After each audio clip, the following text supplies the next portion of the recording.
Hello, everyone. Welcome to Loud and Proud Orlando. It's Thursday, March 5th, 6:32 p.m. Thank you so much for being live with us.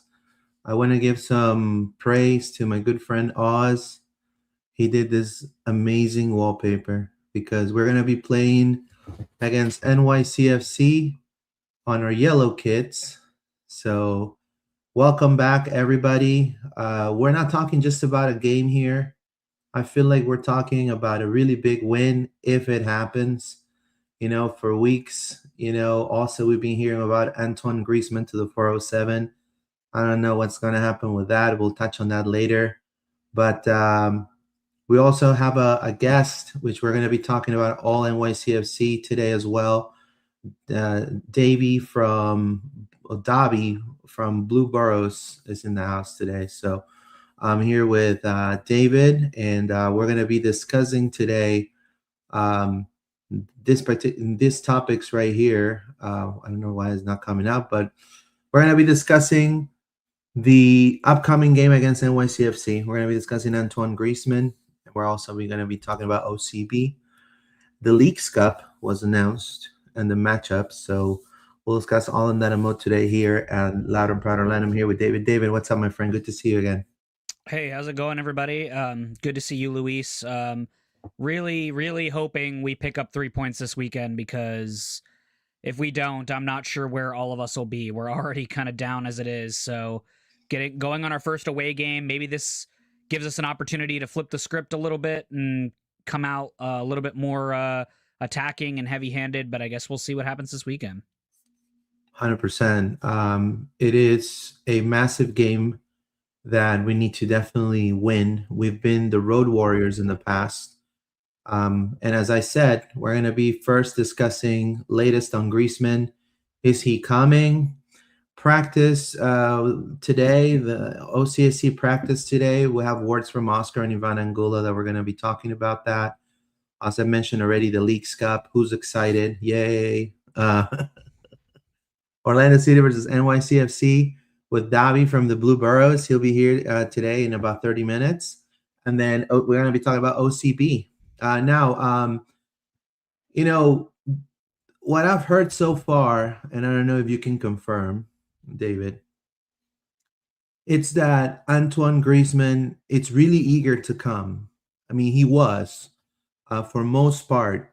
Unfortunately, now because of injuries and because of the role that Simeone has given him, Atletico just defeated Barcelona in a really, really good game. I must say, it was a really good game.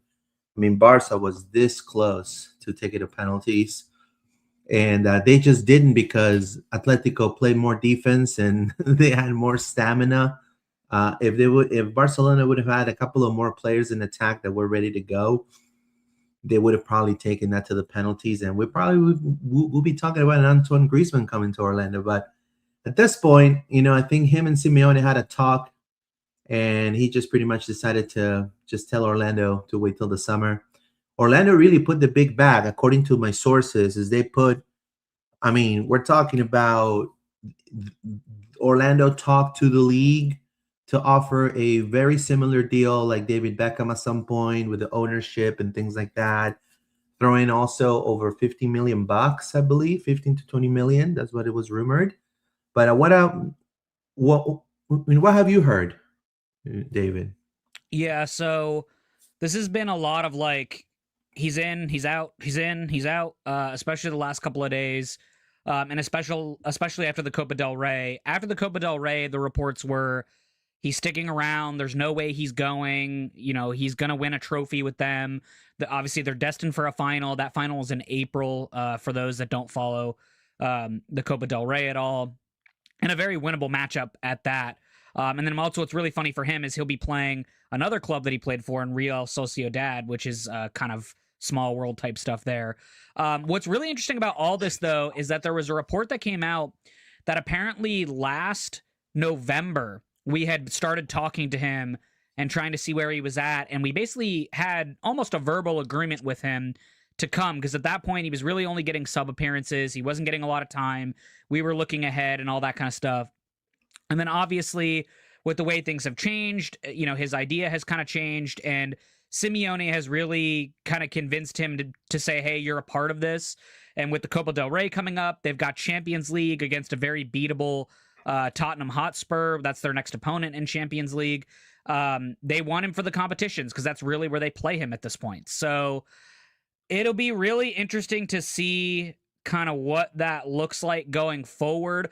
Based on what I have heard and kind of had talked to some people about, we were very dead set, and these reports were correct. We were very dead set on wanting him to come this window.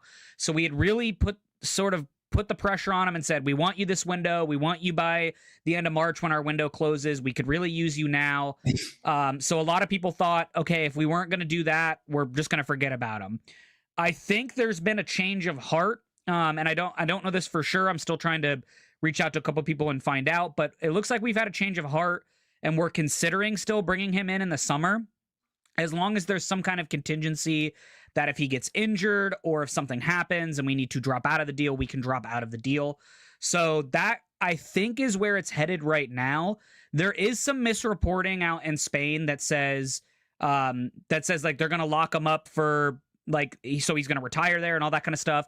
Based on people I've talked to on that side, I have not heard that at all. That I think is just a pipe dream for a lot of it. Also, no offense to the Atleti fans, but you guys can't start, propping him up when you guys haven't used him for most of the season. Like, now if you read online, all these Atleti fans are like, he's the greatest thing ever. We need him to stay here and he needs to do this and he needs to do that. He hasn't contributed all that much for Atleti this entire season. So I understand they want to keep him, and that's fine, but you can't give him a false sense of importance when he really hasn't been involved in too much of this competition. So what I think is going to happen, and what we're sort of barreling towards at this point, is that Atleti and Griezmann are still interested to come in the summer. The problem is, are we still interested to bring him in the summer? And by we, I mean, obviously, the Orlando City front office, and more specifically, Ricardo Moreira. If it was me, I would say, yes, let's go ahead and sign him up now, come up with some kind of agreement with Atletico now to say, okay, we'll take him in the summer, we'll do this, we'll do that. We work out all the details with Griezmann, and then have things in his contract that in case he gets hurt or whatever that is, that he has an opportunity. I understand he wants to win a trophy with the club that he spent a lot of time with in Spain. I get that connection. I understand that. But we also have to look out for ourselves. But the sort of the counter to all of that is, I understand a lot of things will open up in the summer, but I don't know that you're going to find a caliber player like Griezmann who's willing to come to Orlando, because you already know he's interested, right? Because as far as we've gotten with him so far. So I think that's kind of where we're at. It'll be interesting to see how Ricardo and ownership look at it in terms of how much time, because obviously we'll be, by the World Cup break, we'll be 13, 14 games in, and who knows where this team realistically will be at that point. Obviously, we started off the season pretty terribly, but yeah, that's kind of what the situation is now. So I would say to everyone, don't look at it day by day anymore. You're going to just stress yourself out at this point. Wait for sort of another big news drop that should happen after this weekend. Because remember, the initial report was that this weekend was going to be his final game. So if you start to see reports coming out this weekend, we all might get a better understanding of sort of where he's at and where he's going to be. Now, be honest with you, you cannot trust what Spanish media sometimes says. I'll be honest with you. I have two cousins that live in Spain. If they're watching, hello. One in Madrid and one in Barcelona for many years.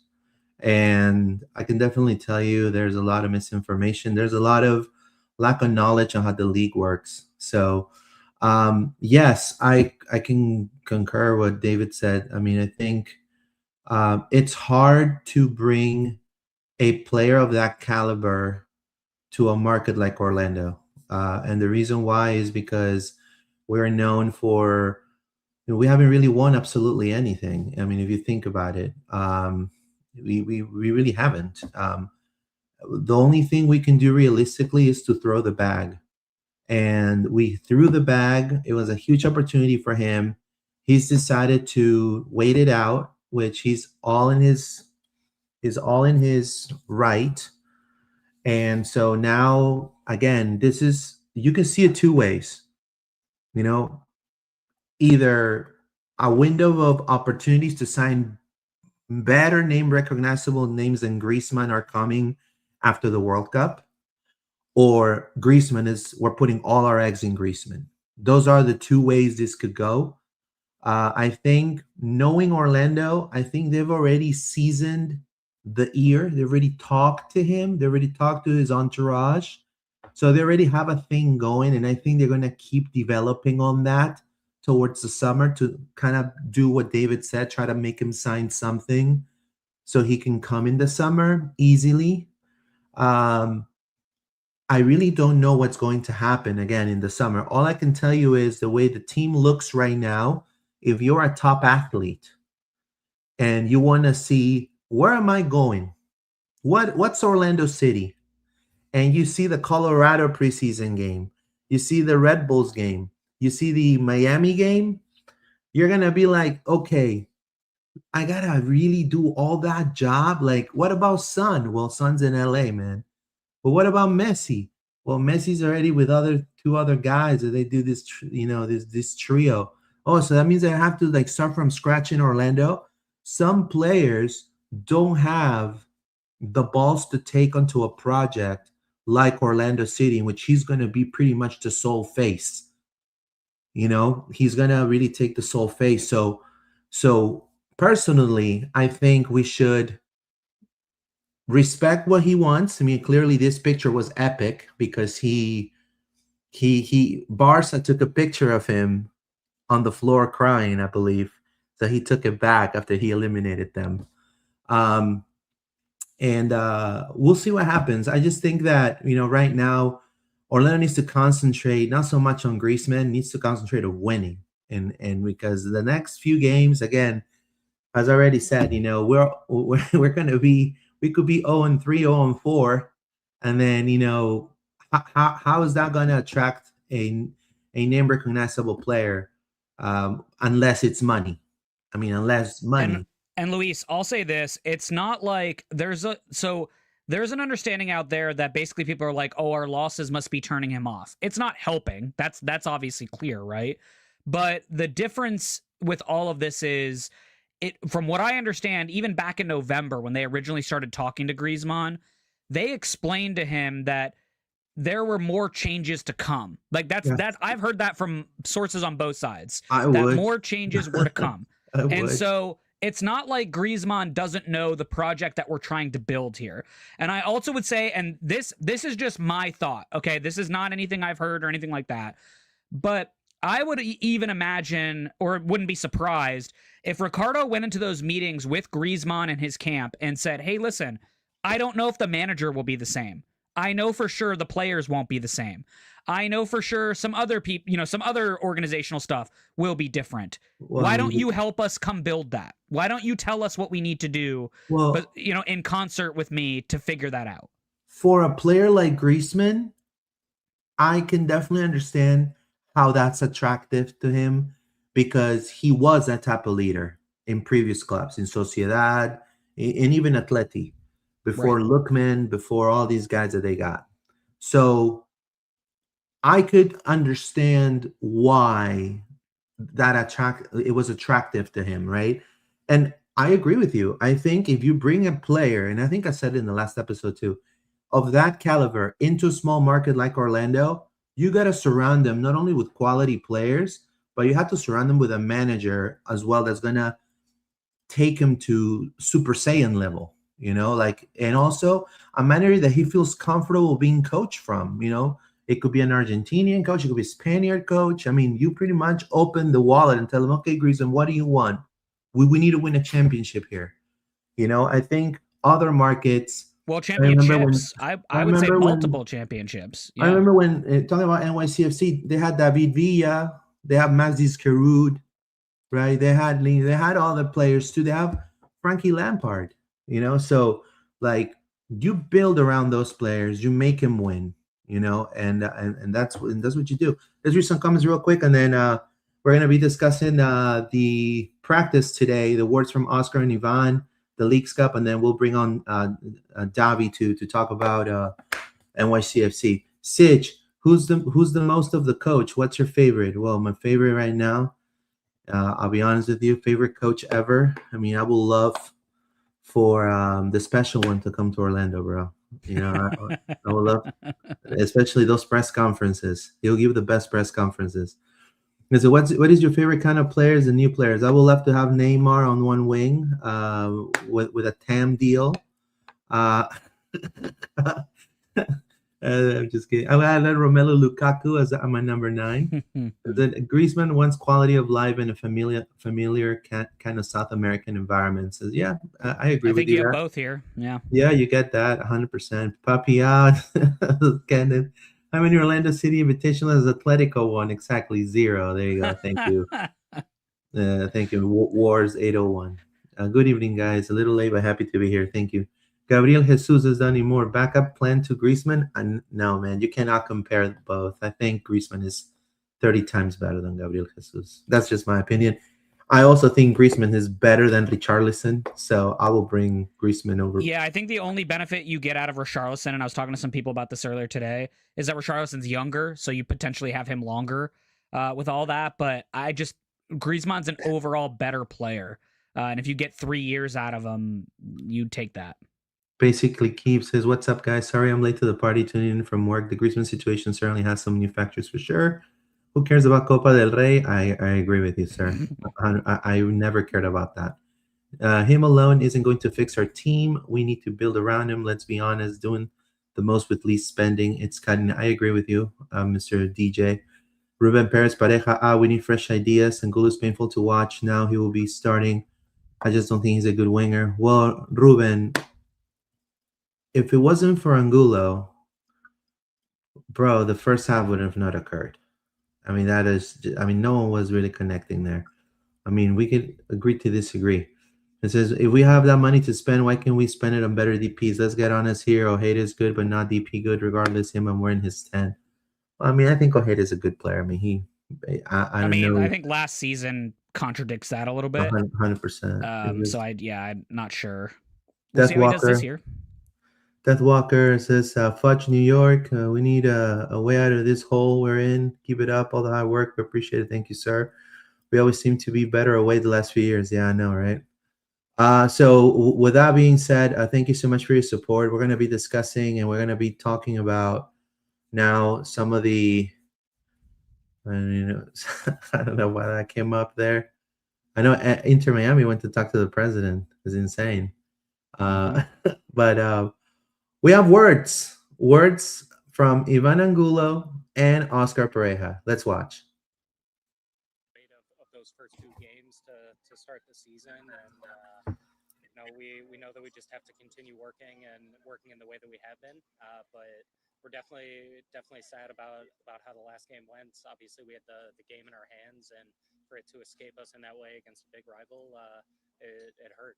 But we've been working really hard this week. We've been pushing even harder and working on correcting those errors, those details that are still escaping us at this point in the season, and we just keep pushing to try and get that first win, which we hope will be this weekend. We know that the field up there is always No, I'm just saying, look, I don't know, what do you think? They keep talking about the pitch, man. I mean, this has been for how long? But it has been in the club for 6 years. Like, we know this is going to be it, we can't. I wouldn't put, I mean, it's not an easy pitch to play on. They're not wrong, and it's hard to simulate. But yeah, I mean, that question gets old, like especially over the years. It's like, especially with Oscar Pareja being around as long as he has. Even Angulo, he's been here for a while now, so it's like, do we need to keep talking about the pitch?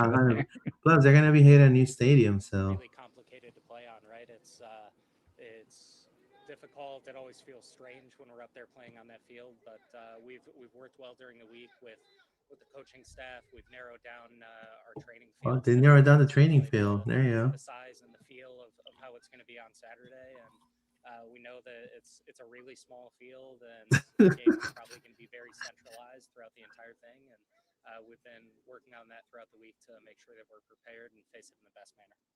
Well, first, there you go. I love the introduction here. It was longer, but I took the best part. Are you ready?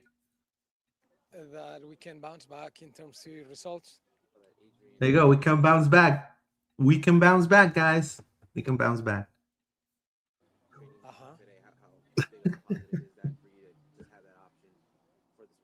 side, important. Not just him, but any other player that comes from the. So here he's saying that Adrian Marin is coming back. So Adrian Marin is back. He's probably going to start. I do want to just give you guys a breaking news. Adrian Marin more than likely will start against NYCFC. I don't know how good that's going to be, being that the pitch is so small. I mean, what are your thoughts? Adrian Marin starting.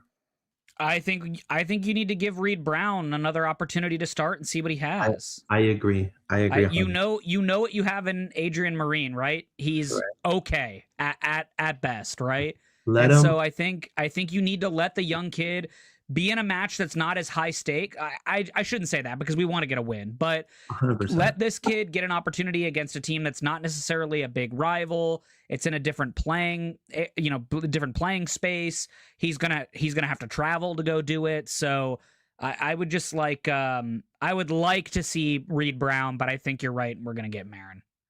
Yeah. So for what I've been told is 9 out of 10 they've been training with Marin. But I will say, I know Marin is still not feeling great. Like Exactly. He's up to the speed where he can play, but he's still feeling pain. And from what I understand, he doesn't want to play through the pain if he can avoid it. I would personally, like you said, bet on Tahir Reed Brown, make him get used to be a starter. We might have guys. I mean, I know we haven't seen him a lot in OCB, and some of the performances he's had in OCB have not been very impressive. I understand that, but I agree. Physically, he's better. He's faster, even though everybody was passing him. I mean, it's Miami. I think it's a different team, NYCFC, and I think he maybe. I mean, because Adrian Marin, if he plays and then he gets re-injured again, and then he's not available the next 3 or 4 games, bro, it's gonna be a mess. So I just rather, hey Adrian, go ahead and just rest. Enjoy, drink a margarita or something, watch the game, send us a DM, a hoorah. But even if you need him for 20 or 30 minutes, like even if you just need him at the end of the game to bunker in a game, I think that's fine. But like I said last week during our recap, or earlier this week, excuse me, for our recap on Miami, they didn't let Reed Brown play the defense that he's good at playing. Like if you watched him in OCB. So what they should be doing is they should be giving Reed Brown the first team reps and then saying, hey, let's play you how you play in an OCB where you play physical and all that kind of stuff. Now, next he talks about obviously the leadership of, I'm not going to really dive in because there's some audio issues and I apologize for everybody. He's talking about the leadership about Iván and Martín and Pasalic with the young kids. Another good thing, David, is that Pasalic is going to be a starter. We're talking about possibly Ojeda as well is going to start. We're going to have a repeat of Iván Angulo, I've been told. I've heard that and as well. Also Nolan Miller will be. It was just a muscle. It was a cramp fatigue. From what I was told. Yeah, muscle fatigue. And I tweeted that out a couple days ago, so I was hoping everyone would feel better about that. Yeah, so he practiced normally, but he was talking about the leadership. It was more like a hoorah, yeah, they're leaders, just supposed to do that with the young kids, blah blah blah, And then after that, he pretty much said that we have to bounce back against NYCFC. There's no ifs and buts. This is something that he knows, and yeah, pretty much it was the typical interview you give. There really wasn't anything of really deep substance. I'll be honest with you, unless aside of Adrian Marin and maybe Pasalic and Ojeda and even Iván starting, I really didn't see anything like that was a little different that he didn't say in the post-game conference, right? I'll say this. I thought the leadership question was weird. And the reason why I say that is I'm not saying that this team is lacking from leadership, because we talked about this going into the season with Robin Janssen being down and all that kind of stuff. I just think it's a weird week to mention it when Tincho, I thought, did the most he could have done as a leader last week. Like, yeah, the team got smoked in the second half and all that, but we talked about it on Monday. Like, he went up to Messi and got in his face and said, hey, man, that's not cool. Like, you don't do that here. We don't do it that way. Like, a lot of people wouldn't have had the stones to go do that, right? And even on the field after they let up the second goal, I remember seeing this, he was really trying to rally the guys. Now, am I saying he's 100% effective at it? No, but he's getting better. And so I do think it's a weird time to mention that. And then personally, I don't like some of the names he threw out there.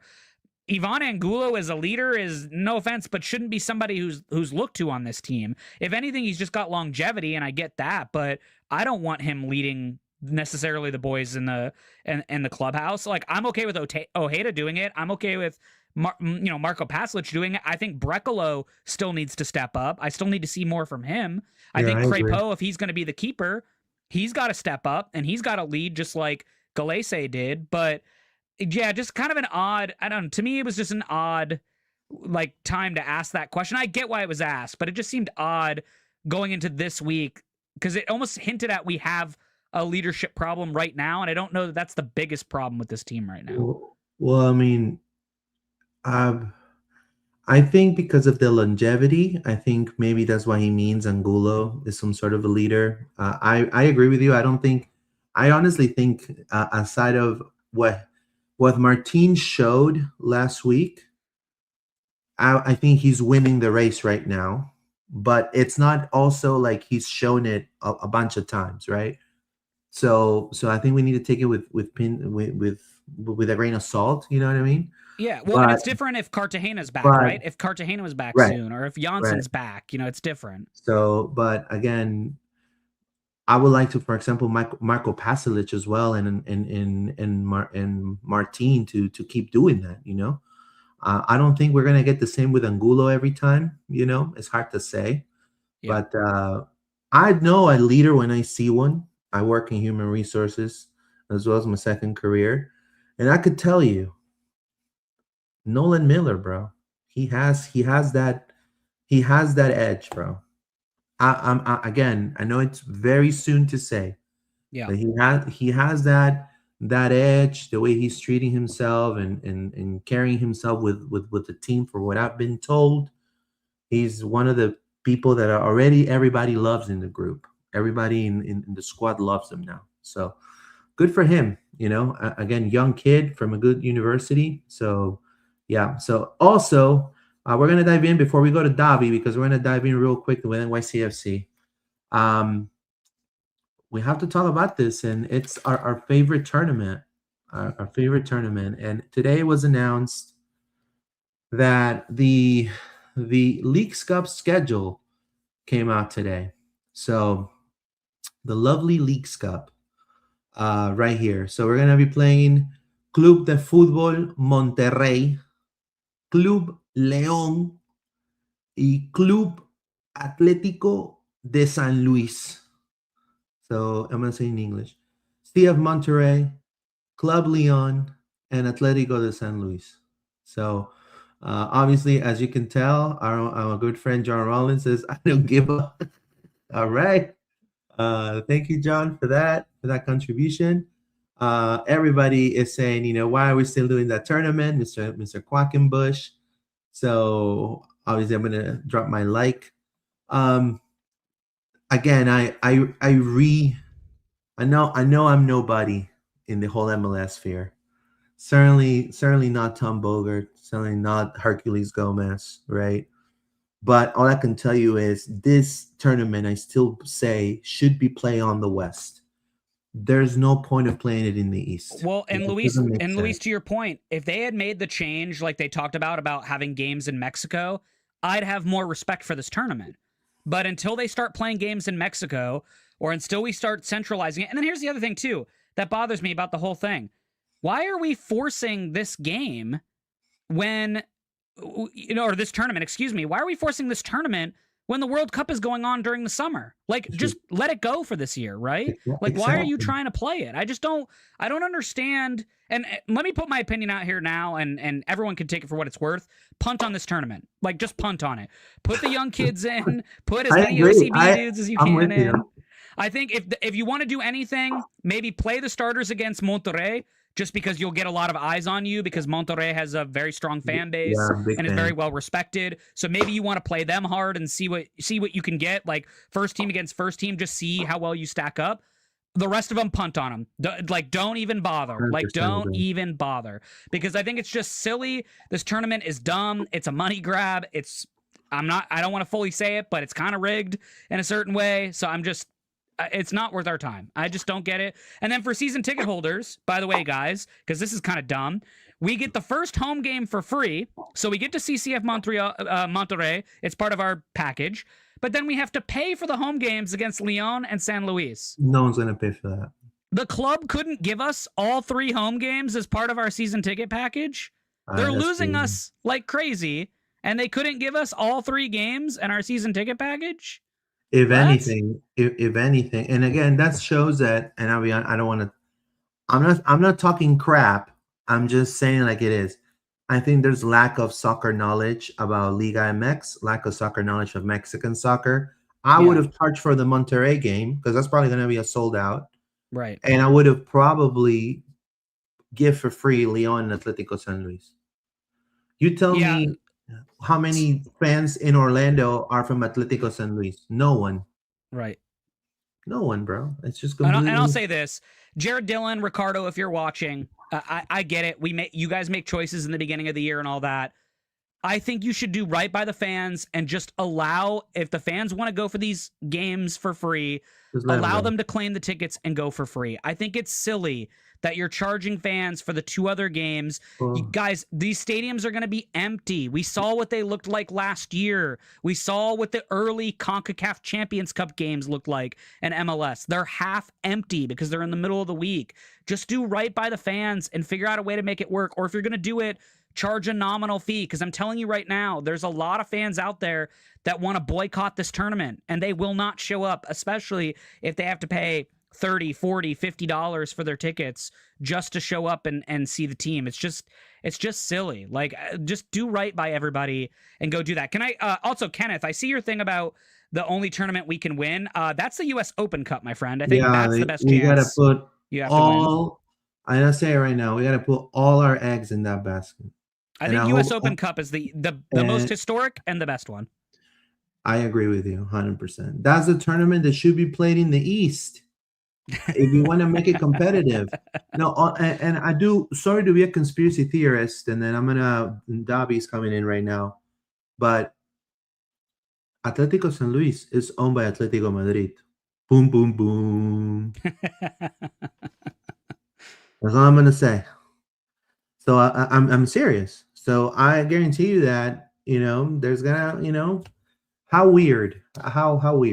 Leagues Cup is pure crap. Nobody cares. Starting Marin and Listen Angulo is one of the leaders will impact how Marin and Angulo will play this week and throughout the season is fierce and faithful.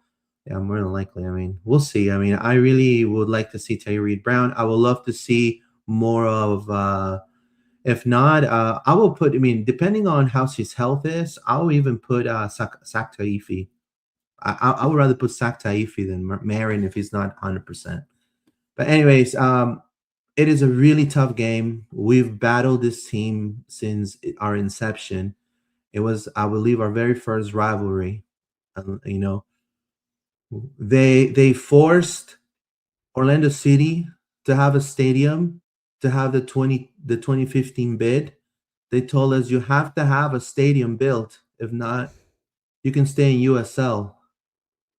Being March 5th of 2026, we're going to be playing again our first foes, NYCFC, in Yankee Stadium. I think it's going to be probably the last time that we're going to face them there, because they're after 10 years, they're just now getting a soccer-specific stadium. Orlando had to get one. Now they just got one. They got a cup too. They got a championship with Alexander Callens. To me, it's still one of the best center backs in the East on that year. If not, he should have never left the Europe. I think he should have stayed with NYCFC. I liked his game. I wanted him in Orlando. Yeah. And unfortunately, he had some heart issues. I Yeah. think he's definitely a legend in NYCFC. I think a lot of NYCFC fans regard him really, really high. And later through the years, I feel like at least to me, and then I'll ask him the question too. I feel like the rivalry has grown for us more towards Atlanta and Miami, and kind of died down with NYCFC to a point that there's like more of like camaraderie right now between even both teams. There's really not a lot of like hate. I don't know.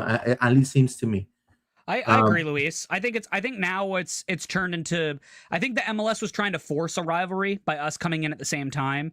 And then Yeah. I think now what it's turned into for us is like, it's kind of a, when we see each other, we shake each other's hand and go, "Hey, we came in at the same time. Yeah, that's cool. Yeah, that's cool." And like that's about it, right? That's the feeling I get from NYCFC. I mean, well, don't worry, we'll get those moments like obviously the playoff games and Rodrigo Schlegel going into goal and all that kind of stuff. But for lately, it's kind of died down a bit. So it's my utmost pleasure to introduce Mr. Davi from the Blue Boroughs Podcast. He's here with us today. Am I saying your name right, sir? Sorry, Davi. Yeah, or yeah, that's correct. Yeah. Davi. Okay, cool. Just want to make sure. Thank you for being here with us. I'm Louis, and this is David. We're Loud and Proud Orlando. We're live. We're about over 80 people live right now. Oh, that's sick. So, what are your expectations coming to this game? For starters, like, do you feel also that this rivalry was very intense at the beginning, but kind of now it's like not as intense? Would you think that's the case? Or We're talking from a city perspective, right? right? Yeah. Well, I'd say the first few years, it's kind of the team that we came into the league with. Obviously, our very first matchup. For a while, we couldn't beat you guys for that, like the start of the matchup with the first couple years, and then we came down there and we were the first team to win in your stadium. So that always felt nice to to kind of go down there and collect the first win for the road teams down there.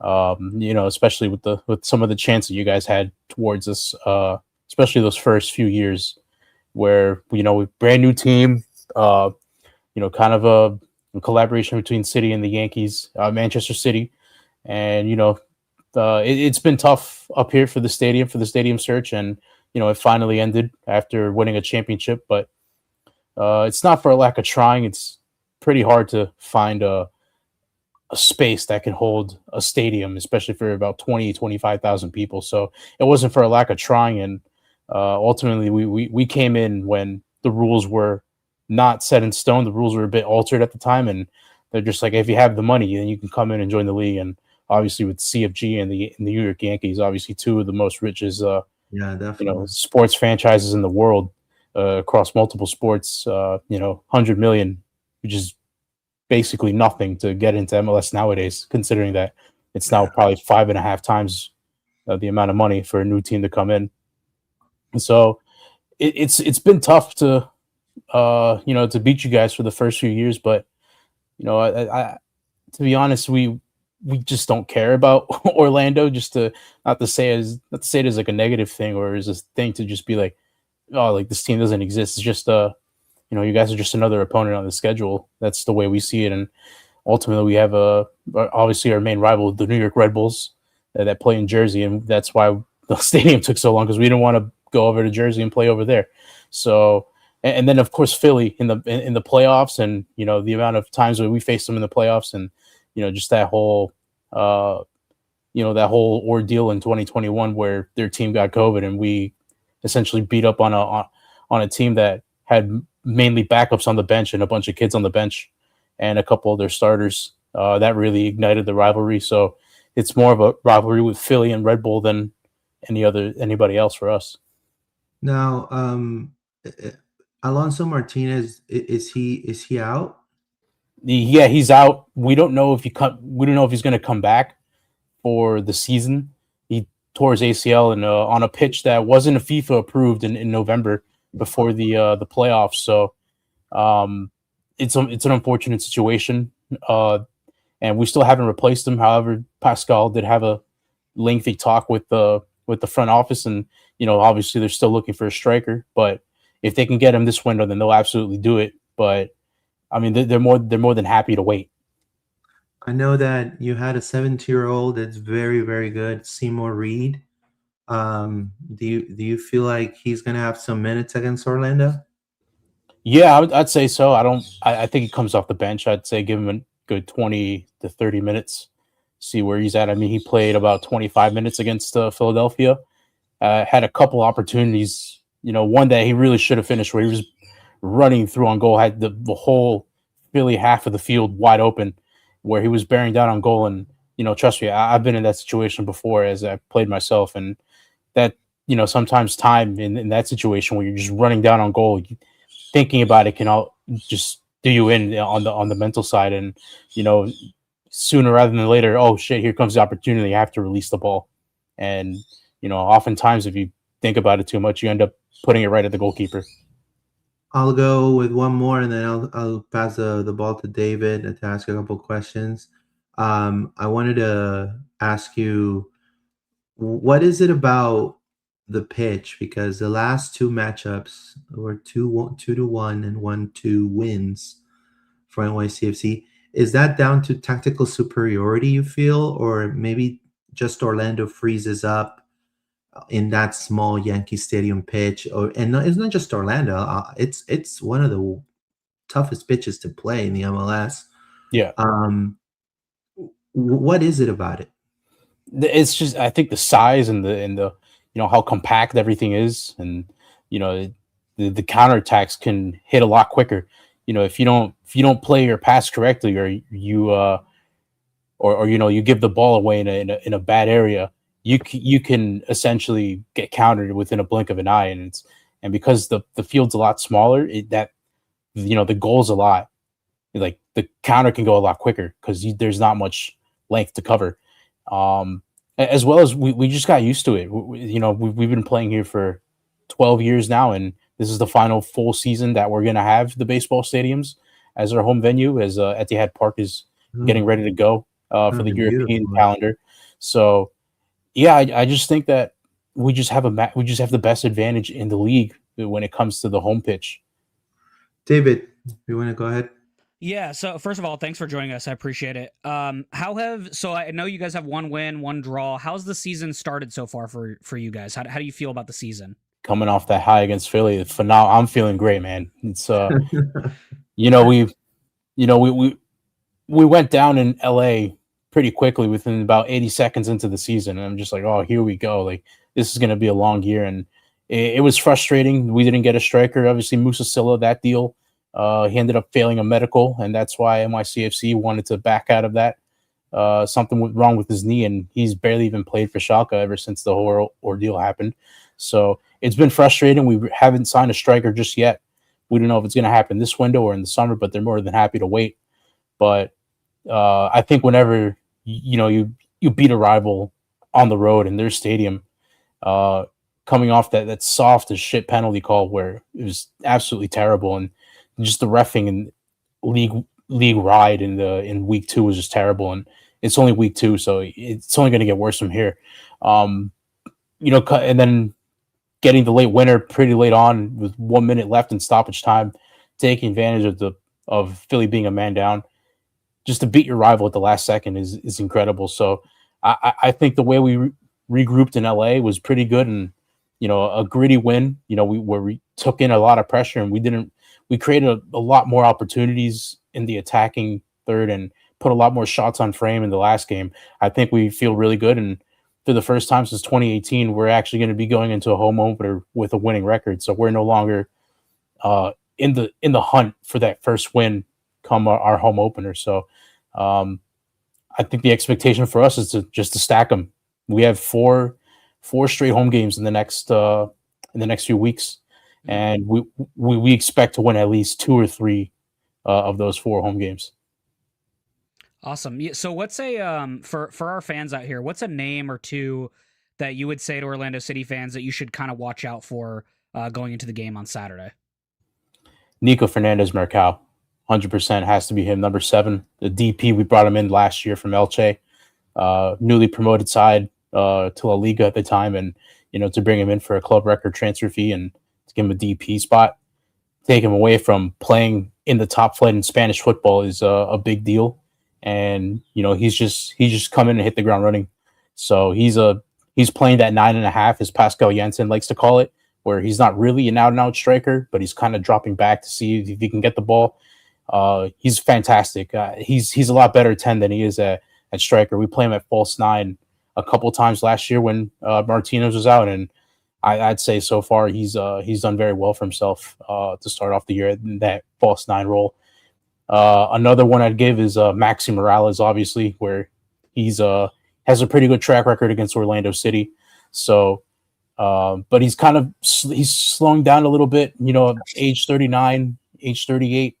You kind of expect Father Time to kind of claw back a little bit of those abilities and speed, obviously. But I think Keaton Parks as well in the midfield, where he was we shut him down after May 31st of last year, and he had another surgery where he has 3 surgeries and he's come back from every single one of them to play, and he just makes a world of a difference for us in that midfield, especially with Pareja being out and him going down in the playoff match against Charlotte last year. He makes a world of difference, and he's one of the best. He's probably the best press proven midfielder coming out of Matthew Doyle. Matthew Doyle agrees that he is the best press resistant midfielder in the league. So he could play that 8 role pretty well, and his attacking and his passing in the attacking third is pretty good. So I would say those 3 players are definitely I'd keep on. Yeah, I think another player for Orlando City fans that you should keep an eye on is I've always been high on Tavon Gray.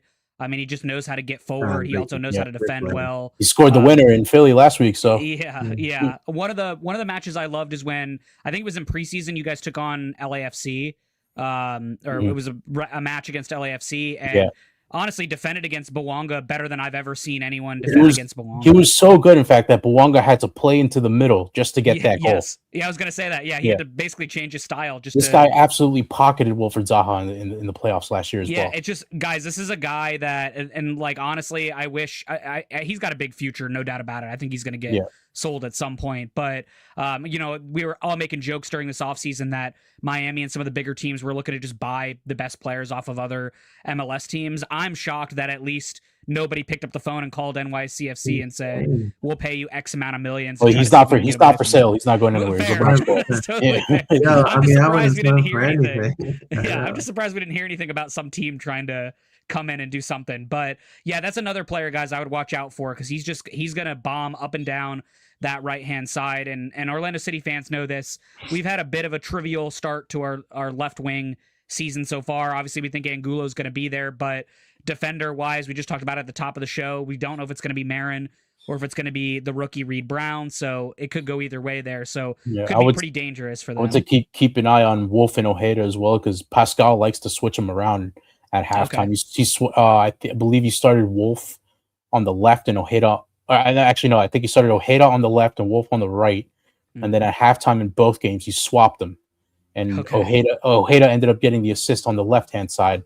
And Hannes Wolf was playing on the right. And when the ball's on the other side of the pitch, because we lack a true out-and-out striker, Hannes Wolf would just come into the middle and fill that spot where you'd have somebody like an Alonso Martinez or a Seymour Reed fill in that place. And that's how we got the first goal off the rebound. So I'd say definitely keep an eye on those two.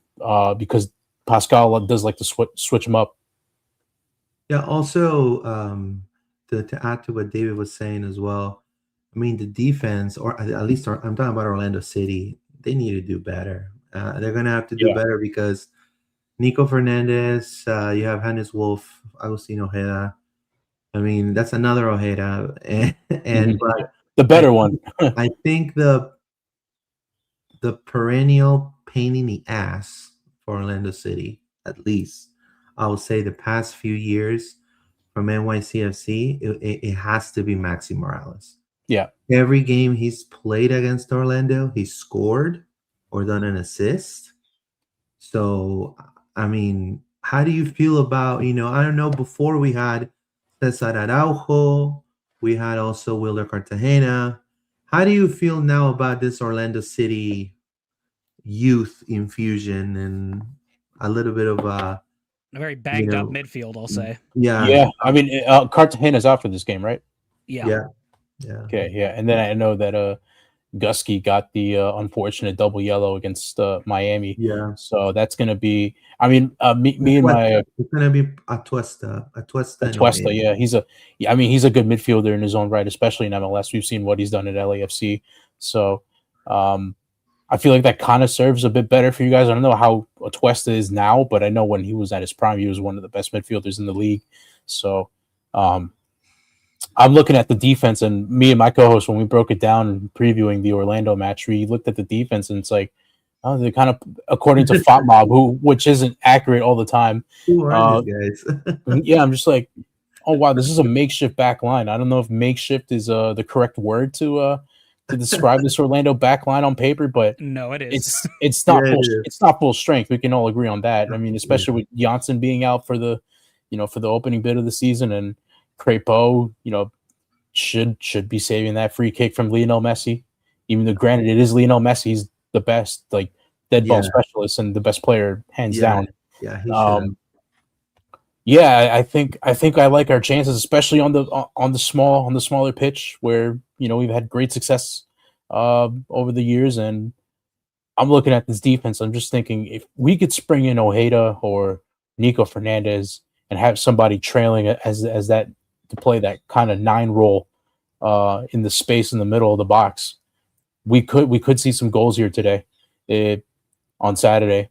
So I'm feeling very confident. I mean, coming off that win against Philly, we're just looking to stack them up now. So I feel confident going into this game. If we have to do a NYCFC lineup, what would you go for? Honestly, this Pascal likes to play a variation of the 4-3-3. It's a 4-2-3-1. But this lineup is probably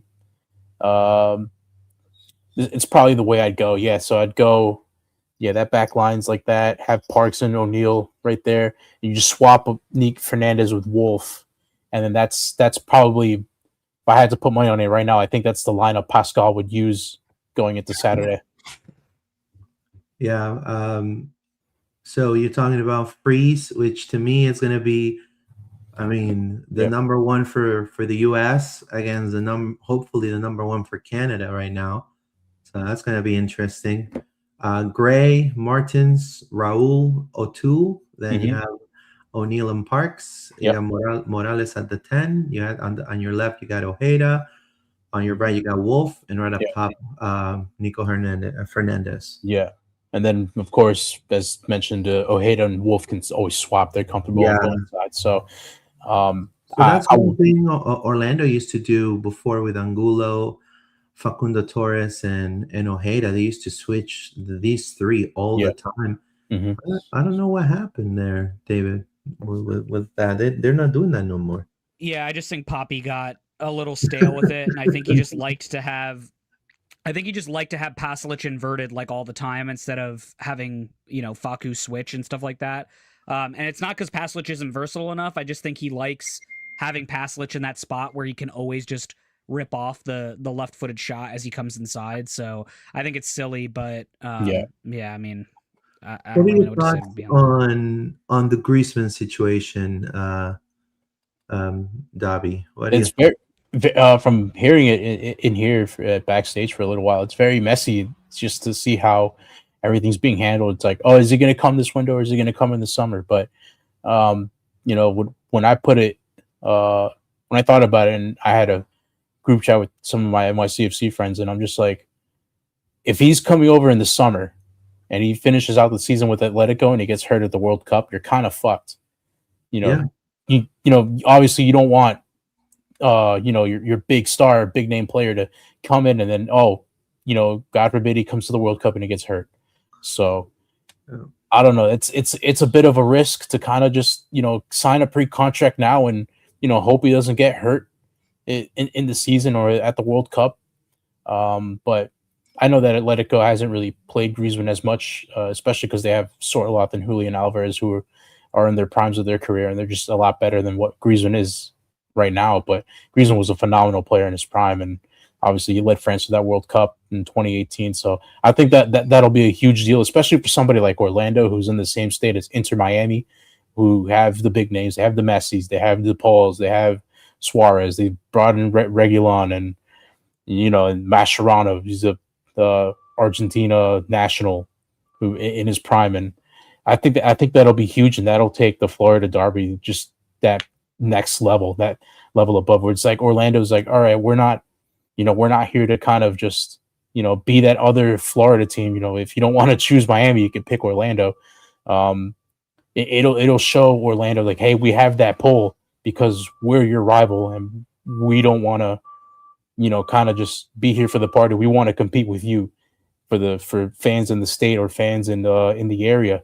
So I think that'll be huge, and I agree with I'm thinking of Will from MLS Moves, where you have to spread the wealth, you have to spread the love, and all these stars they just can't keep coming to LA or Miami. They have to go to other markets, and I think that'll be huge for the league if somebody like Griezmann can come to a team like Orlando.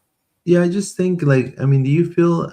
What I was saying, it's hard for a market like Orlando to, unless you throw the bag.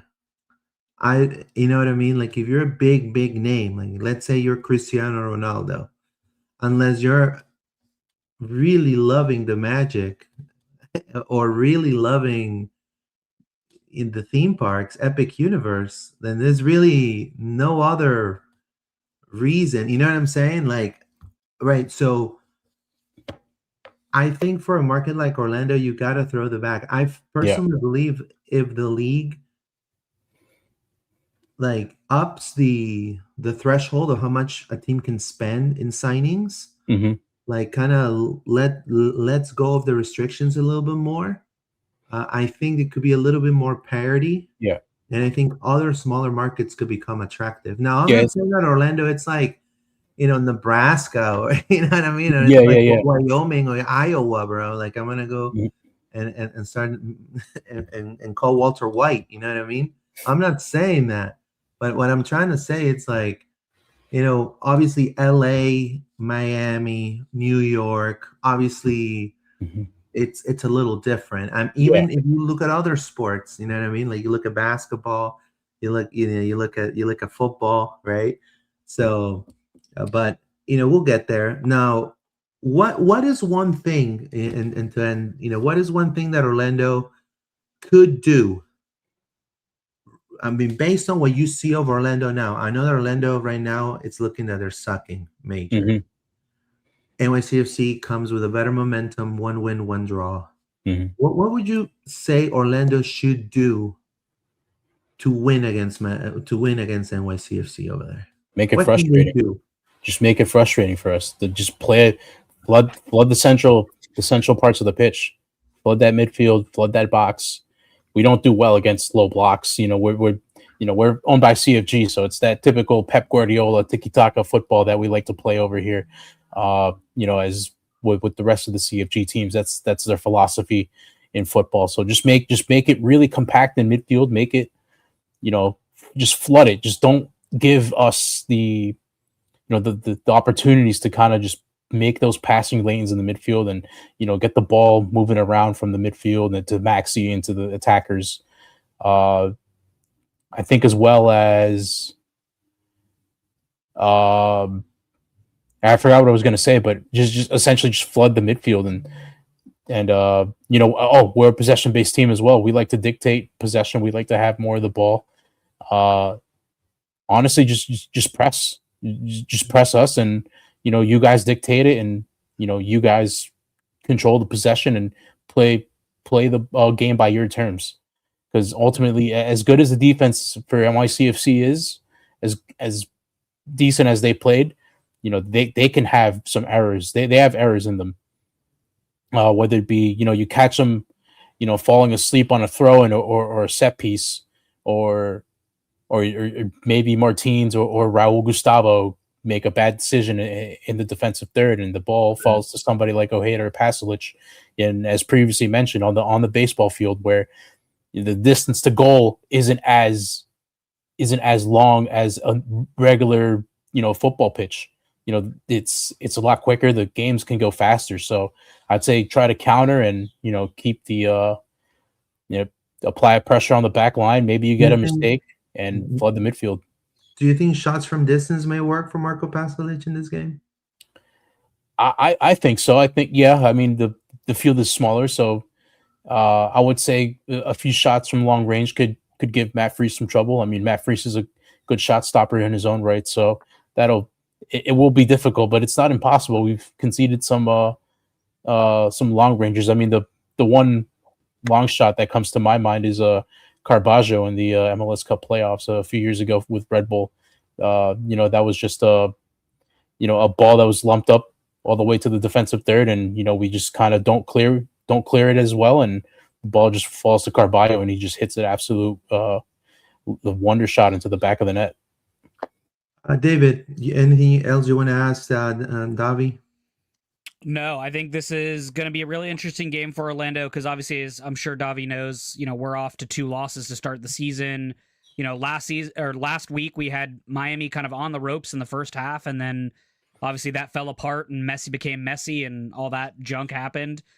So I just think Orlando City's going to be out here really trying to, get the first win on the season, obviously. I think the other thing that you're probably well aware of at this point is that Oscar Pareja is very much on the hot seat. I think at this point he's coaching week to week, especially since he started, with 2 losses. So this will be interesting to see how he comes out. And then, Luis and I played this earlier, but in his press conference, and I don't know if Luis got to this part, but someone asked him, are you willing to be flexible and open? And for the first time that I can remember in a long time, he actually said, I'll look at a potential like formation change and things like that, which is obviously mind-blowing for Oscar Pareja because he always plays the 4-2-3-1. So I did a show with Rawlings last night on Goals TV, and he wasn't as confident. He was just like, I don't feel good about this matchup at all. I think we're gonna lose. So he's down on Orlando, and I joined a cup. I think a space pretty late on, and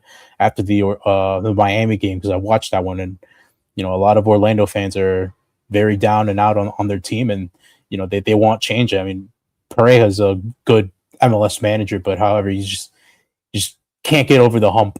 He came close a couple years ago and ended up losing to Red Bull in the conference finals. So I know it's tough for you guys because you guys have a really good manager, and unfortunately for whatever reason he just can't get to MLS Cup. He just can't take you guys to that next level that you guys want. So I just think the pressure is more with Orlando, and I think if Orlando don't get off to a good start in this game, it could get very ugly. Despite us not having that true striker, that killer in the box like Alonso. I mean, if we're up, let's say 2-0 in 60 minutes and Seymour Reed comes on, I can see Seymour Reed getting on the score sheet. Yeah, I mean, it could definitely be. I mean, I think scoring first, at least for Orlando, right now with all the defensive woes that we have, and also bad tactics, I will say. Sometimes it's people are starting to doubt and lose a little bit of faith, like you said. Certainly, I could see Seymour come in and scoring the 3rd goal if they're already up 2-0.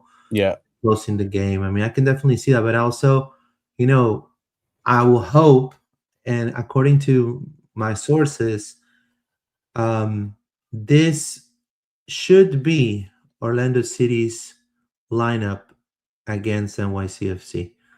So I don't know if you like it, David, but Crepeau, we have Dorsey, Brecalo, Miller, and we're gonna have more than likely Adrian Marin. Well, hold on, I put the wrong Marin.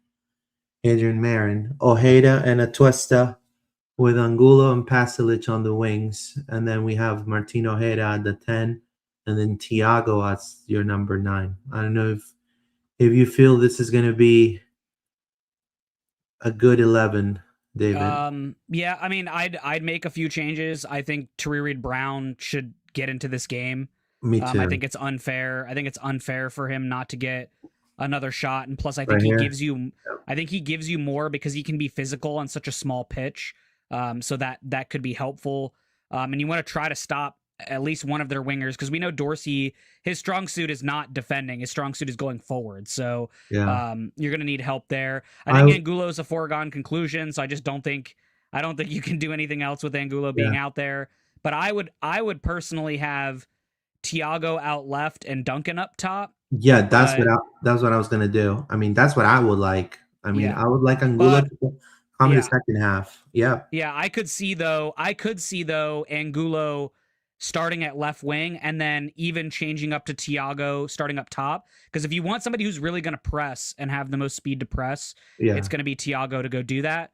And then the last change that I'll make is I, for one, because you guys know I've been banging this drum all offseason, I would put Luis Otavio in the midfield next to Brian Ojeda. I wouldn't put Atuesta there.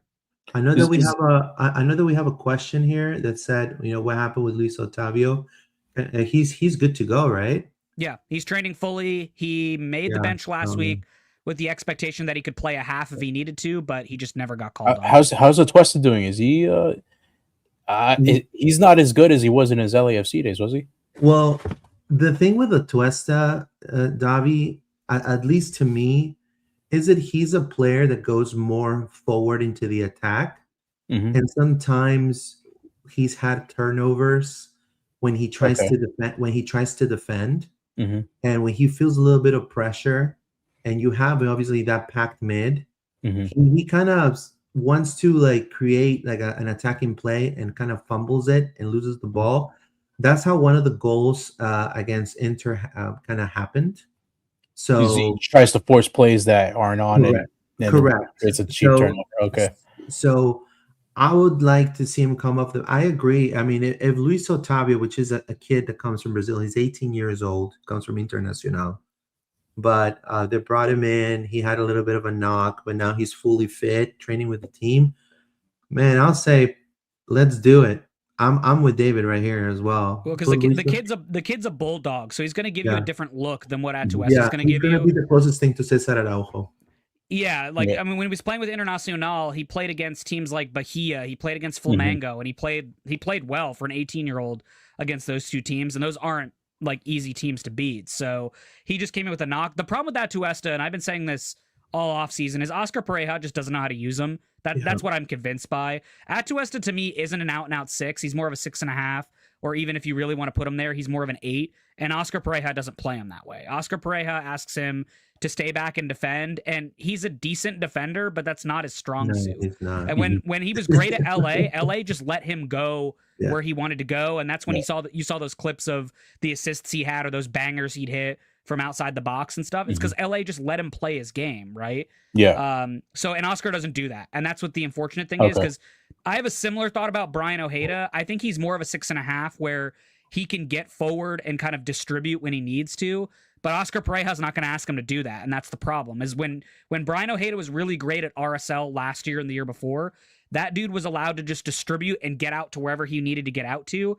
And unfortunately, he just doesn't give these guys an opportunity. And in a game where, the pitch is so narrow, the midfield's going to be gummed up by a bunch of people anyway. You need to put your best talent in the middle of the park. And I guess Atuesta's game just doesn't translate to the small pitch at all, because one mistake and somebody like Ojeda or Wolf is in. So plus you need the stamina, and I have a feeling personally that because it's so narrow, there's going to be a lot of passes happening. One bad pass is an automatic turnover, and NYCFC is going to go take off. That's a little bit of an issue here. So having a double pivot, a 2D mids, kind of like Otavio and Ojeda, it kind of works better to kind of honed it out.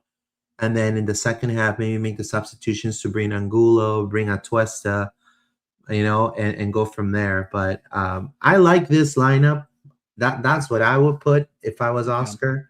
I would put Thiago on the wing. I will have Tahir Reid-Brown, just like David said. I would have Maguire at the 9. Luis, the only change I could see is that they could start Thiago and Angulo together, put Thiago up top and Angulo out left, because if you really want to break, you want to get your fastest guys on the field to go do that and break.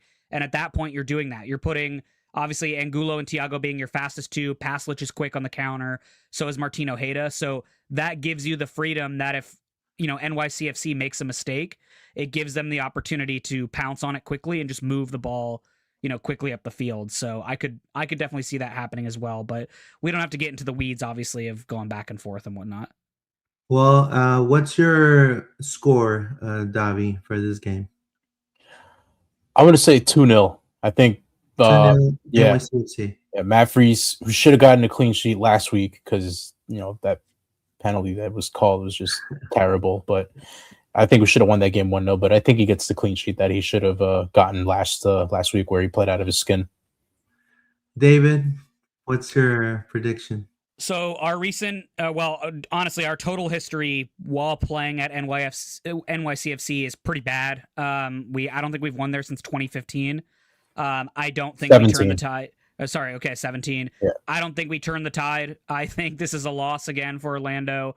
I think it's 2-1 in favor of the home team. I do think Thiago gets a goal in this game because I want him to keep his form going and make Poppy, force Poppy to play him. That's what I'm kind of hoping for in this situation. And then my other thought is that Luis Otavio just comes in and can play a solid match and make awesome. Oscar's hand even harder in the midfield. But I don't have confidence that this team's going to until they figure it out. I don't have confidence that they'll figure it out.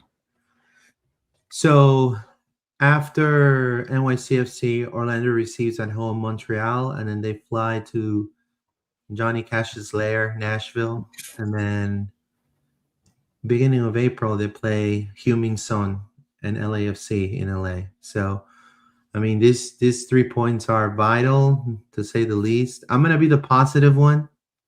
So I'm gonna say a butt fumble, but a goal, one of the ugliest goals you've ever seen, of a corner kick. Of course, it's a set piece. it's gonna be falling down. It's gonna be David Brecala, and then 1-0. Then Orlando's gonna have to hold hands and contain NYCFC. Make sure they don't go through. I'm gonna be positive. But realistically, I agree. I mean, we have not had the any luck in that pitch. It's you guys are definitely hone it down. Ever since the Kyle Larin days, it just hasn't been good for you guys on that side. So we should have brought Kyle Larin, but yeah, that's another story. Well, we want to thank you, Davi, and if you want to tell us, where your podcast is, the Blue Boroughs. Yeah, Blue Boroughs on Spotify. That boy Davi on X for my work, and of course Goals TV as I worked with John Rawlings on that end. So not sure what's happening with him, but we wish him all the best. So I mean, think of it this way: if you guys don't win this week, at least you guys will have your freebie against Montreal next week. So and if we don't win that one, there's gonna be major changes. Oh, if you guys don't win that one, I would fire Oscar Pareja right on the spot. Hey, and that's where a lot of fans are. Yep. Well, I mean, I if Orlando doesn't win against Montreal, we're gonna see outside gate D people chaining themselves, doing hunger strikes outside gate D, 110%. There's not gonna be no autographs.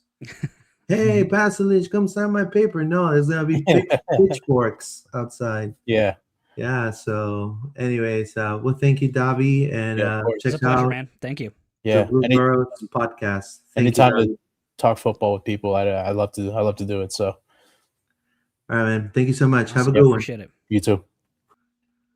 All right. Well, that was Davi from the Blue Boroughs Podcast. Thank you so much, Davi. And let's read some comments real quick. Teenagers is working for Red Bull, says Kenneth Allen. A twist is not good enough, says Ruben Perez. That's right. A twist is a liability. I think he had his turnover fast. I agree with you guys there. I'd rather locked him up for a long time. I would like Thiago on the wing. I agree. Agreed. Thiago on the wing. Problem is he takes the same position as Poppy's favorite winger, and so it's hard for him to get a spot there. Well, I think Angulo works better coming off the bench either way. I mean, I know for a fact in the last game, he really was an intricate part of the attack. But it was Inter Miami. Now that page is closed. Now we open the NYCFC. You're playing a smaller pitch. You have no time to experiment or to try new things. I think, attending the preseason friendly on both home games and seeing what I've seen is very depressing. We need to win this. Haven't had one in 13 MLS games since the last season. Vico Ramos, hello, supporting Orlando City. Greetings from Peru. Thank you. Gracias. I'm not expecting to win this game, sadly, says Kenneth Allen. Yeah, I'm with you, Kenneth. Yeah, not a lot of people are. There'll be 3-0 headers played. Yeah, that's good. Poor announcer. Does NYCFC want Angulo as the striker? Hey, they took. That's a question I forgot to ask him, because now Pereja is like a star there too. He's like one of their guys. They're there. He's their Kyle Smith. But anyways, let's talk real quick before we go. Let's talk about OCB. And I know that you did a really cool report on our website that OCB played against Huntsville. Mm-hmm. And if you want to tell us a little bit about that and how did it go and yeah, of course. So first things first, shout out to MLS Next Pro for not having a great production for this. I mean, the announcer had the score wrong for most of the game, which was kind of annoying. And then people kept crossing in front of the camera. So we need to clean that up a little bit. I don't know who we need to talk to, but we need to clean that up a little bit.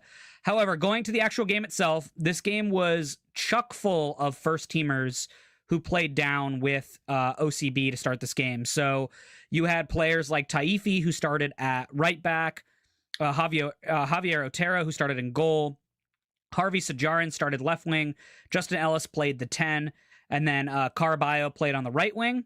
And then some folks that we talked about in the offseason, Pedro Leal made his start for OCB. That's the former U20 Flamengo player who put up a ton of goals last season with Flamengo. So he started this game. And then Issa Haruna, our other college draft pick, started in the midfield next to an academy player. This team was a little broken in defense because they had a academy player play center back and then an academy player play defensive mid, and that was Trombino and Lazarus. And then Bernardo Ryan played left back. Bernardo Ryan by trade is not a left back. He's more of a left winger. But this team was a little short on defenders. For those of you that don't know, Judelson is with Canada right now, so that's why he wasn't able to play the OCB game. And then both Archange and Jackson Platts are both recovering from knee injuries. So they will not be available, we believe, for the first couple of weeks, but they will make their way back eventually. So this team should get stronger. The first big thing, Otero had not a great game. Just the 2 plays specifically on him where he let the ball in. I put the highlights in the article if you want to check it out, but just not good really at all. The first one, he has bad communication with Lazarus and the ball just gets back to the attacker and scores. And then on the second one, he comes way too far out as he's trying to play the ball. And then our former player, Shaq Mohammed, chips Otero and gets his second of the day. He had a brace against Orlando City B, so that was fun. The positives, though, because I don't want to beat up on all of them, and Lazarus wasn't great either, but I'm not going to bang up on an academy kid. It's his first match. He's still, still trying to get into it and all that kind of stuff. He's only 17 years old, so you do what you can. But most of the first teamers were pretty dang solid, I have to say. I was really impressed by Harvey Sajarin. As you should be. When you took him at pick number 5, you hope that he's got some talent. He definitely showed it off. The goal that they did score was gorgeous. Justin Ellis was actually defending at the time and passed it up to Caraballo up the right line. And then Caraballo made 2 guys miss and then also got the ball over to Sajarin, who then made a really nice move to deke the defender and kind of put it in the net. But they had great chemistry all game between Sajarin, Ellis, and Caraballo. They all were just playing really well, really had some great chemistry. Taifi had some great runs coming from sort of his right back spot into the midfield. He was doing a really solid job as well. So I want to give him a shout out.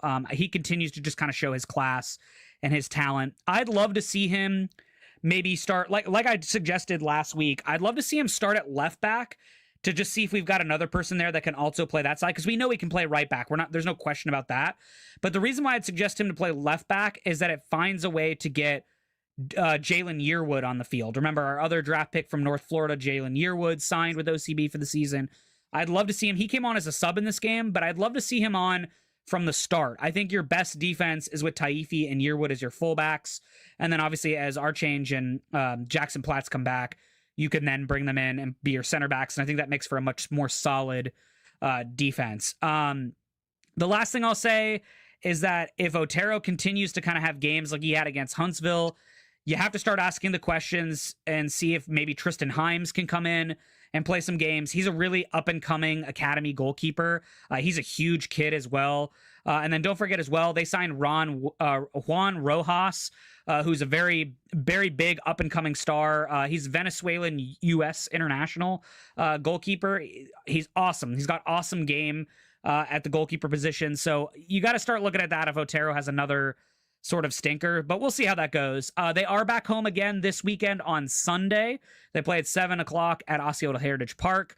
I plan to be there. I had to miss this last game, of course, because we were live podcasting last week, but I plan to make the next match, so I should be there. So remember, it's a great way to not only see a lot of the first team players that aren't getting time with the first team, but also it's a great way if you want to just rub elbows with some of the executives. I know Ricardo makes almost all, if not most of the games. Jared Dillon shows up there often. A lot of the coaching staff will show up as well, and you'll see them there. So it's a great opportunity for you to kind of chat with them or talk to them about it and see our young guys as they continue to make their way up. The last thing I'll say about OCB is, guys, it's not about wins and losses. I know, like Red Bulls, for example, their 2 team won the championship last year at MLS Next Pro. I don't personally care about that, and I'm not sure that the coaching staff does either, nor does the front office. It's about developing these guys for the future and making sure they're ready for the first team. That's really what the main focus is. I mean, obviously, if they're getting blown out 5-1, there's questions that have to be asked. But if they're playing close games, like this game should have been closer, you're okay with that. You don't care so much about the loss. You want to see these guys fight. You want to see them be competitive. You want to see them put in good shifts. And so all of that will definitely come out throughout the season. But yeah, it was really nice to watch sort of all that. As long as they clean up the broadcast, we should be all right with watching those seasons here. The MLS Next Pro, I understand that they don't want to pay, but bro, give it to the podcast. Like, I mean, if you want to be on, if I'll say, look, I've done my share of commentary on my other podcast. We have over 15, almost 16,000 subs on YouTube called Ladre el Fútbol. I've done it. I've done Copa Libertadores. I've done Copa Sudamericana. I've done CONMEBOL World Cup qualifiers. I've done commentary. I mean, I can see if I can maybe have one of my friends come and narrate. Bro, it would be amazing. Like, it would be great to just have the opportunity to. I would do it for free. I would do it just for the opportunity, honestly. But I mean, if you really want people to take serious the MLS Next Pro, you can't be having those type of issues. Well, and I will say they're on that one football app, but their games are on YouTube. So you can watch all their games on YouTube as well. The biggest thing for me was just that nobody clued the announcer in. I imagine he probably wasn't in stadium. I think he was probably somewhere satellite and he was just watching the game and commentating. But somebody should have clued him in and said, 100%. Here's the score line. Because even Huntsville's team got it wrong for most of the game, and they didn't even correct it by full time. So there's that. But then the second thing is that, like, they need to block off a couple of the rows by the camera. People kept walking in front of the camera. And so it's like, could we not block up? Like, no offense, it's not a super busy event. It's not like the stands are packed with people. So could we not just block off the camera, section, just so that people don't get, blocked in between and all that kind of stuff? I don't know. It just seemed weird and kind of like low res. Like, step it up a little bit. Like, block off the rows if you need to block them off. Yeah, I want to let you guys know, definitely we're having a tactical preview. I'm inviting my good friend. You're going to get that coming out the day of the game. So if you want to preview before you watch the game, I'm going to have Juan Carlos from NYCFC's Fireside. He's been in our podcast before, and he's also been in my other podcast too, talking about Ecuador national team. So we're going to be talking about NYCFC. He's accredited media for NYCFC with them with Empire Sports Media over there in New York. So we're going to have him come over and talk tactics. He's more of like a tactical whiz when it comes to NYCFC. And again, we wanted to thank you for your support. We're gonna read some more comments real quick. This is here. I watch OCB. I see they have also shifted away from the purple and gold to purple and Vikings yellow. Maybe that's the jinx. I gotta say, I don't love the yellow accents. I don't think they look great on the OCB jersey, but they should have given them different kits. I mean, it's literally the same kit. It just has the yellow outline. Doesn't make any. Yeah. I don't know how the OCB process works, because I'm sure they don't want to spend a ton of time doing kits, but I don't know. It says that teenagers is working for the Red Bulls. It says the twist is not good enough. Yeah, so no, that's pretty much it. I want to. Well, number one, I'm gonna. There you go. That's better. There you go. Hold on. Let me just double check. So, no. I'm not gonna tolerate people. Like, if you're coming here and you're coming to say your piece, great. But you're gonna come and insult one of our friends, and you're gonna come insult one of myself or David here, bro. I have zero tolerance for that. So I don't care about your free. And for those wondering, John just had some personal stuff he had to attend to tonight, so he wasn't able to make it. But that's all. That's the only reason why he's not here. But he wanted to be, but just had some personal stuff pop up. So he's all good. Everyone's fine, but just some things pop up. As you guys know, we do this as a hobby. We have families. We have things that pop up from time to time. So we do our best to try to bring them on. Obviously, we really appreciate Davi being here with us to give us his insight on that side. And then, of course, Luis and I have had a lot of thoughts over this week. And John made it very clear on Monday's show, I think, too, is that we're really getting to the point where results should have mattered, but definitely matter now. And like a lot of people on Twitter and all the other social medias have said this week, conversations have to start being had, right? His seat just gets hotter the more losses we pick up. I think, our friends over at the other shows talked about it this week. He hasn't had a win in, 13 MLS games or whatever the heck it's been. It's just not good enough. Like, it's just not good enough. So, yeah. So, I mean, there's going to be, again, I think we said it in the first episode, coming back when the season started. I mean, there's a lot of expectations. This season is going to be heavily judged, especially coming to the short season. Just qualifying to the playoffs is not good enough for this team. I think the fans expect. I understand that we're a small market. I understand that things, have to move a certain way, but clearly, the fans are the ones who move the needle, and I think this team has to be. And I think they've always been ready to take the heat, because you have to take the heat. If fans are angry, they're gonna speak up.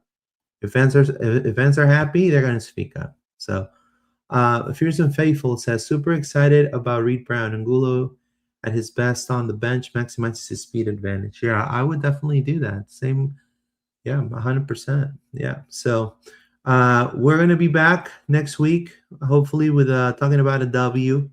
It'll be amazing. Let's hope. And guys, remember, early kickoff time this week, 2:30 kickoff time. Man, you're going to be somewhere in the middle afternoon. I'm going to be eating my ceviche and drinking my brewski in the middle of watching the game. But if anything, if you're an MLS fan, this will give you more opportunity to watch the rest of the MLS slate on Saturday night, because you won't have Orlando City to watch. So if that's something you guys want to check out, that gives you an opportunity. I don't know how many people watch the rest of the league. I kind of watch it as much of the league as I can. Yeah, I do. But yeah, so we're an early kickoff, so don't forget about it. And then our ref, we didn't talk about it, but it's Guido Gonzalez Jr. is our referee for this game. Guido. He's actually one of the more favorable referees for us, so that bodes well after the Alfaf episode last week. Yeah, we're gonna pull to the Paul and we're gonna act. Yeah, we'll see. But really, the big thing is the one thing I would say to kind of put this out there as a last idea. Don't be surprised, especially after Oscar saying that he's kind of thinking about more formations and different tactics, which, thank God, it's been 5 years, man. What are you doing? Don't be surprised if maybe he tries to gum up the midfield. And by that, I mean try to find a way to get an extra midfielder into the center of the park and really make it difficult for NYCFC to try to do something. Depth will play an issue in that because obviously you don't have a ton of midfielders right now, but don't be surprised if Poppy maybe thinks about something like that. I still think he sticks with the 4-2-3-1, but if you wanted to change something up, maybe he looks to try to add an extra midfielder in. Yeah, 100%. 100%. Let's read some more comments. Do we have anything? No. Yeah, we'll be back. There's going to be LPO probably that Saturday. So make sure you check out our social media.